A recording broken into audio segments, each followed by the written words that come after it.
Hi YouTube, welcome to Shimmer Girl Talks. Today's topic is about King Kong consciousness, Dr. Umar.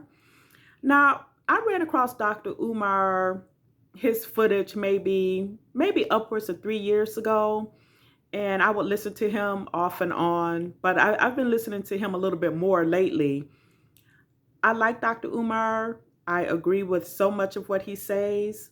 Now, the opinion I'm about to give, this is not me berating him or telling him what he should and should not be doing. If you notice on my channel, I do try to stick to talking to women because I feel like it's my responsibility as an older woman to discuss things that are pertaining to us and how we can get ourselves back on track. But Dr. Umar made a comment in a podcast, in retrospect podcast, and if I remember, I will post it in my description box.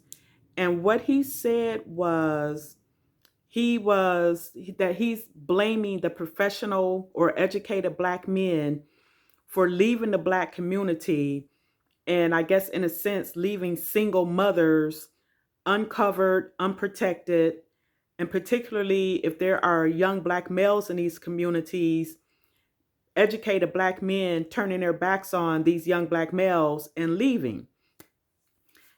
I didn't agree with that because let's say you have an upwardly mobile educated black man. He did his life right, got married, then had his children, and because he's got a certain amount of money, maybe he wants to leave the community because maybe he's tired of his car being broken into, or his home, or his cars being put up on blocks, because that does happen.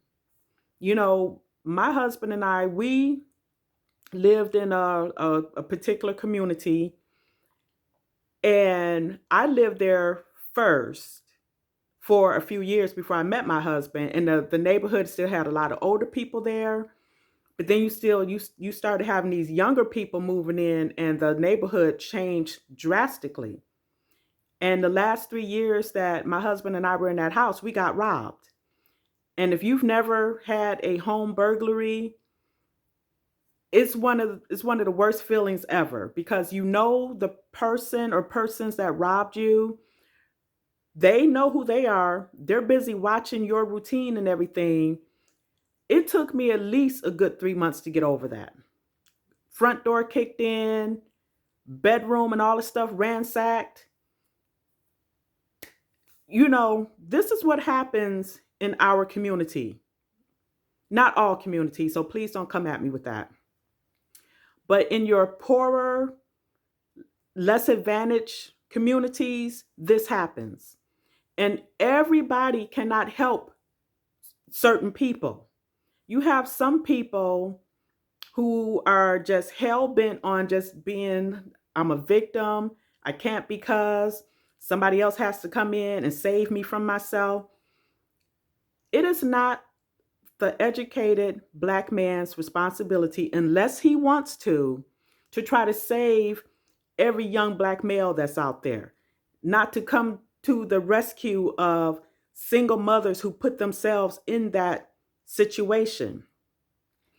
When I heard Dr. Umar say that he was blaming professional or educated black men for leaving the community, what I heard him say was, black ladies, continue to have your children out of wedlock, continue to not get married, and it's going to be somebody who has no obligation to you that's going to come in and save you from and give you resources, his provision, his protection, and stuff like that.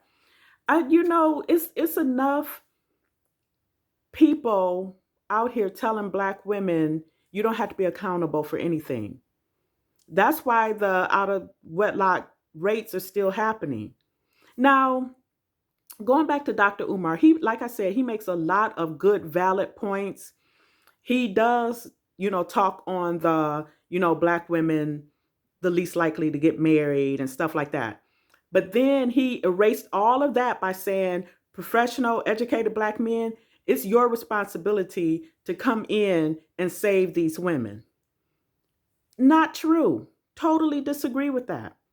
My thing is, him as a man, if he could tell educated black men to do that, then he should be able to tell the Pookies and the Ray Rays and the men with swag and the Hellcat drivers and the Timberland boots and the pants hanging off their butts. He can tell those men, whoever these men that these women are choosing to sleep with, he should be trying to talk to them about not skirting their responsibilities. Marry the woman that you had a child with. But that still has to fall back on us because we seem to be the only race of women that think nothing of having a baby without a husband. The other cultures don't do that for the most part. Not saying that they don't, but they at least, do you know how many years I've worked and lived around other cultures? They did not have babies without a husband the way the black women that I worked with did. Been living with their boyfriend, even if they're not living with their boyfriend. I'm having a baby shower, no husband. But those white women, those Asian women, those Indian women, even if they lived with a boyfriend first, they did not have a child until they were married, or they didn't have a child at all. So going back to what Dr. Umar said, and this is going to be a fairly short video. I just wanted to respond to that. And like I said, I will link that discussion in my description. I did not agree with him placing the blame on men who want to be upwardly mobile and leaving certain communities. You know who I think should be helping the disadvantaged communities?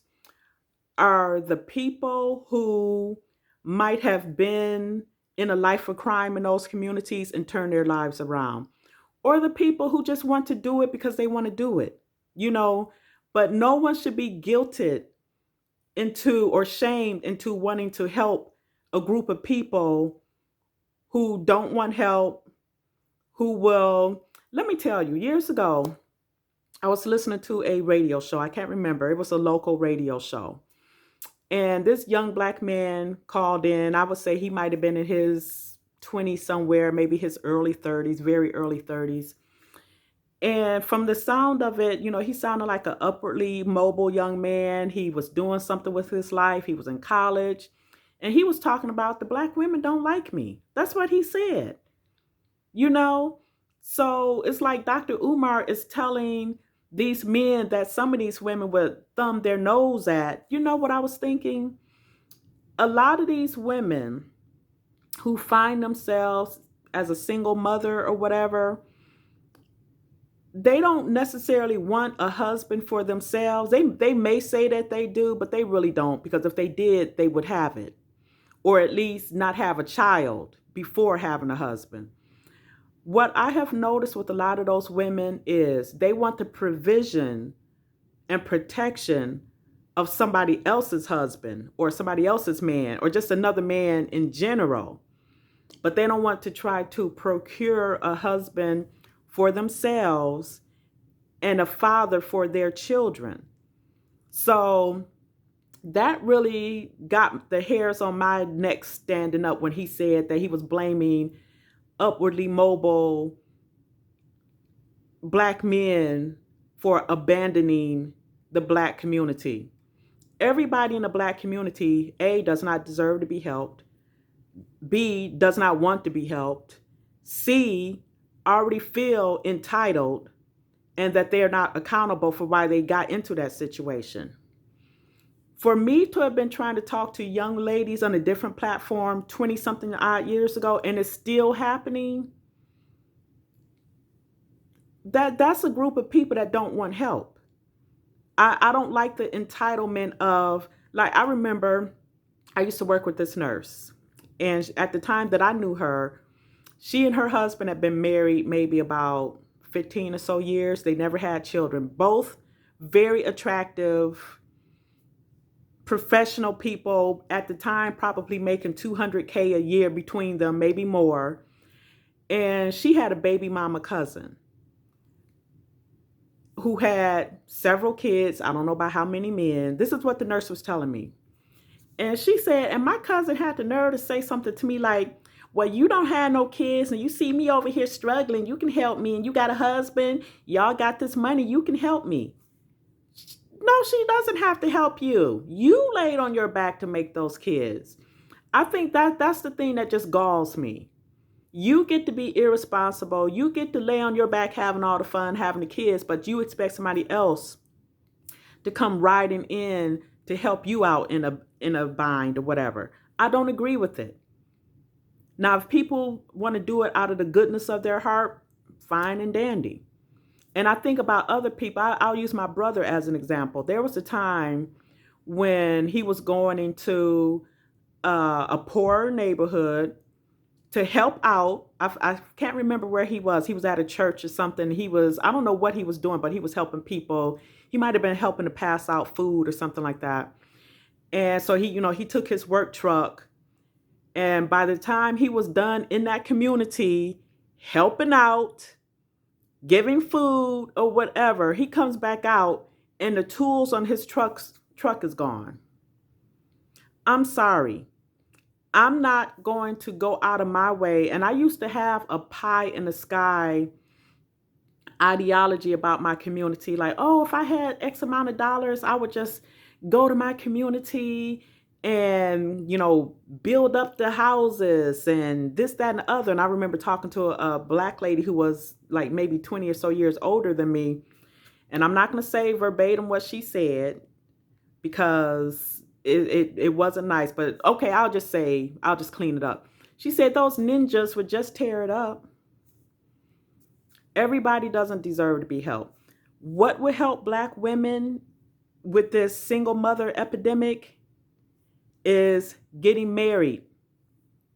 Then someone needs to come up with a solution or a plan to talk to young Black ladies about the importance of having children within a marriage and how to choose a husband and stuff like that. There are people out there who are doing that, but not everybody is willing to listen. The people who need to hear certain messages, they're not hearing it because you have a lot of people in our community who are surviving on survival. They're not surviving under love and nurture and good life choices and stuff like that.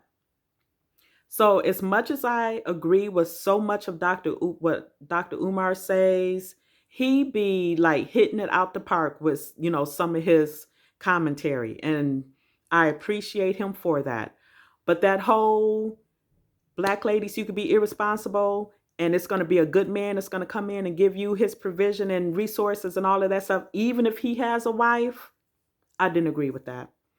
So that was my topic for today. Please like, subscribe, check out my other check out my other videos before you subscribe.